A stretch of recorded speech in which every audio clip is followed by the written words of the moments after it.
Ya, jangan, aku malu sama teman-temanku. Nanti mama disangka benar.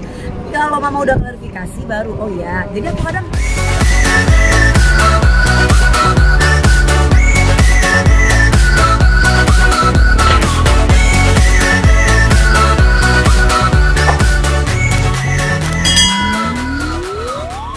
edit jahat banget ya. Iya, gimana tuh? Ya gak apa-apa lah mas.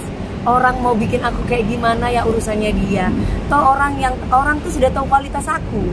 Jadi nggak perlu aku bilang aku tuh kayak gimana. Orang sudah tahu kualitas aku. Aku udah hampir 22 tahun di dunia entertain. Jadi orang udah tahu kualitas aku. Kalau hanya cuma video seperti itu, Pak Jokowi aja nggak nyanyi bisa nyanyi kok. Ya kan? Jadi apalagi sekarang digital udah sangat begitu canggih. Terserah lah orang mau bikin aku apa, yang penting jangan sampai mau fitnah. Kalau kayak begitu kan anggaplah itu meme-meme. Iya kan? Meme-meme. Berarti mereka mempromosikan aku gratis secara nggak langsung. FYP. Orang bikin FYP tuh sampai stage inilah komen ini. Kalau Dewi Persik, alhamdulillah dibantu. Jadi FYP sendiri. Berarti ada keuntungan ya, Mi? Iya dong. Jadi akhirnya yang mereka kan yang membuat ini kan pengennya aku nggak diundang TV, ya pengennya kan aku tuh Dewi kualitasnya jelek gitu kan. Tapi ternyata berbalik, orang malah penasaran, aduh masa sih aku pernah undang DP nggak kayak gitu deh kan gitu. Yang tahu kualitasnya kan pasti masa sih, oh berarti ini. Jadi biarin aja, itu cukup buat aku meme ya. Meme itu apa sih? Ya, lelucon gitu. Jadinya mau menjatuhkan malah dinaikkan. Seperti itu maksudnya meme-meme seperti itu nggak nyenggol atau nggak melukai hati mami atau gimana? Malah aku ketawa.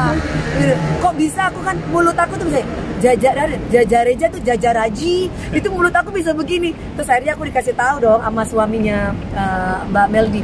Anti Pak Presiden aja, Pak Jokowi. Ini kan nggak nyanyi tapi mulutnya bisa pas. Nah, terus udah gitu, bayangin aku kan nyanyi 15 lagu nggak pernah ngos-ngosan ya. Ini satu lagu udah yang logika, kalau aku sakit aku pasti istirahat. Ini tiba-tiba bisa ada ngos-ngosan itu, aku sampai oh ya udah nggak apa-apa sih, it's okay. Itu buat menanggapi netizen yang kalau di media sosial itu seperti apa sih? Ada selalu fitnahan ke Mami. Itu seperti apa tuh Mami? Ya aku manusia biasa, ada titik aku capek pasti. Di saat aku lagi capek ya aku marahin dia, nanti dipotong lagi ditaruh yang marah-marah gitu. Ya kalau balik lagi jangan galak, jangan marah. Mereka sopan, aku segan. Cuman aku manusia biasa lagi. Ada titik aku capek, kayak Mas kan kerja nih pagi siang malam. Misalkan Mas diganggu, jadi kata-katain gini, Mas pasti pertama awal mungkin masih diem. Lama-lama capek tuh Mas. Aku juga gitu. Nggak harus aku menjadi sempurna kan. Oh, gara-gara Dewi Persik harus sempurna. Udah, aku manusia biasa. Ada titik aku capek. Lah di saat aku capek ya mungkin aku keluar kata-kata yang tidak mengenakan.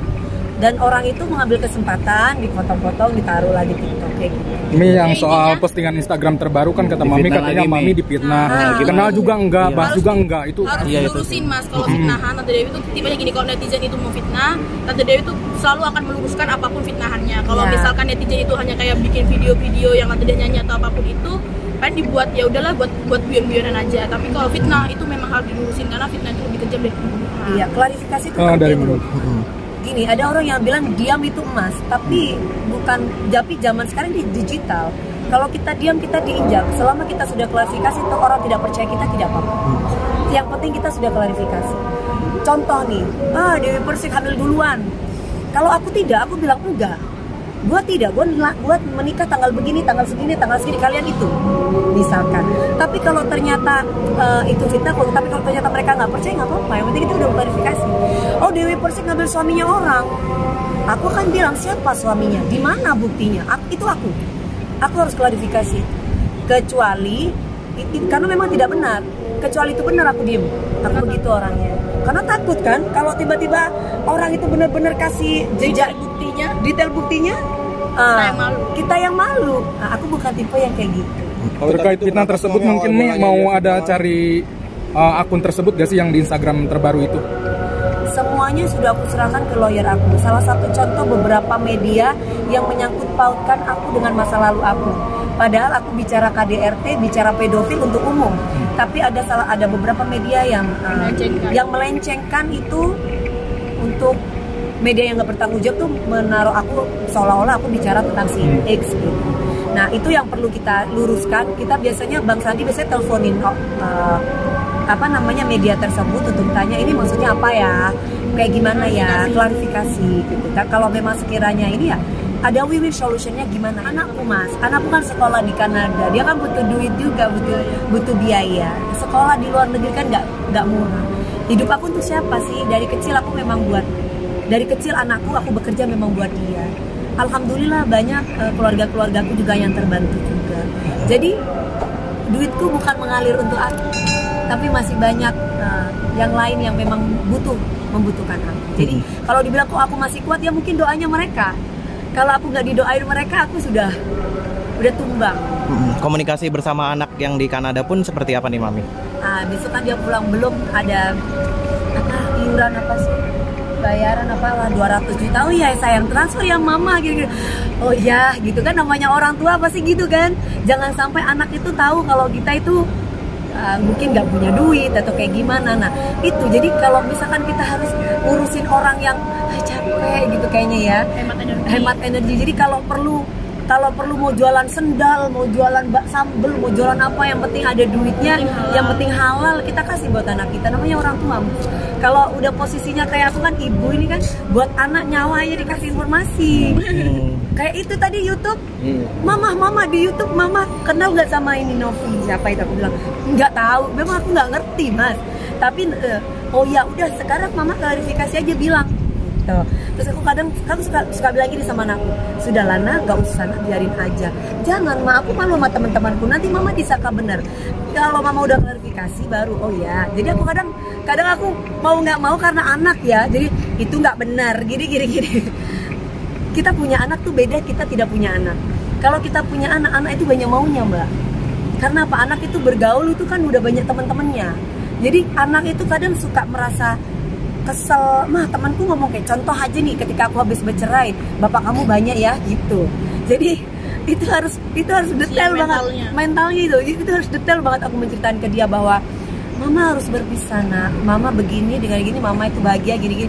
Jadi itu harus detail banget dengan anak, dan hati-hati karena kan orang tua melahirkan itu bisa, tapi merawat, menjaga, mendidik sehingga mental anak itu baik, itu kan susah mas.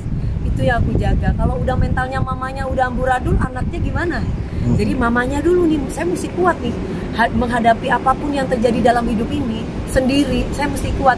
Saya minta bantuan siapa? Ya paling anakku, orang keluargaku yang di Jakarta, karena aku sendiri. Jangan tinggalin anti ya. Ini ya bersama anti ya. Jadi aku merasa bahwa aku kuat nih. Aku bersamaan orang-orang yang mencintai aku. Berarti mami tipe yang demokrasi juga ke Mas Gegep juga ya? Berarti menerima masukan? Iya dong, orang yang ini aku kan gampil. Kalau dulu mungkin dilihat pakaian aku kan, kalau gak mohon maaf, teteknya agak kelihatan lah, mungkin zaman dulu ya kalau kita flashback.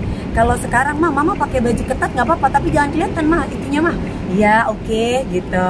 Jadi dia yang lebih protect gitu. Terus ada lagi misalkan sama Mas Ruli, gini, jadi suka kalau ini kayaknya ini deh ini. Jadi dia yang memberikan masukan.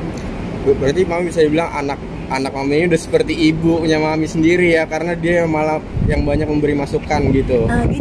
Justru malah kayak aku ini kayak anaknya. Iya, maksudnya kayak bertukar posisi gitu malah dia jadinya. lebih dewasa daripada aku, lebih protek. Sama aja kayak ini kan, anti mesti klarifikasi gini. Oh gitu, ya udah. Jadi aku tuh kayak soalnya kalau aku sendiri kadang udah capek mbak. Aku sendiri kadang udahlah biarin aja lah, mau apalah, udah biarin gini. Anti jangan gitu dong, ini. Oh ya udah. Nah Gabriel juga ikut-ikutan, mama klarifikasi, nanti malu aku sama teman-teman. Kita nggak bisa bohong, walaupun dia tinggal di ujung dunia, digital tetap dia lihat. Jadi kan kalau misalkan apalagi dia suka nonton YouTube. Anak-anak sekarang kan mainannya kan nonton YouTube, main game atau apa berkaitan dengan internet. Itu pasti kan udah nggak mungkin lah, nggak lepas dari pemberitaan mamahnya itu. Dia kan cinta sama aku, sayang. Mas laki-laki punya mama seorang entertain, pasti kayak Mas ini kan akan memprotek mamanya kan. Mamaku lagi ngapain ya, aku ada berita tentang mamaku nih, pasti gitu kan. Namanya juga anak laki-laki, apalagi anak ini tahu bahwa aku sendiri hidupnya kan. Jadi kan aku harus bisa jaga mamaku gitu ya. Dengan perjalanan mami bersama beberapa masa lalu ya. Nah, sedangkan mami kan punya Mas Gegep laki-laki juga, udah ada pesan nggak sih cara memperlakukan wanita Mas Gegep? Oh iya dong. Sayang, Aku kan kalau ngomong sama anakku tuh panggilnya sayang. Kalau misalkan lagi cari perempuan yang gini.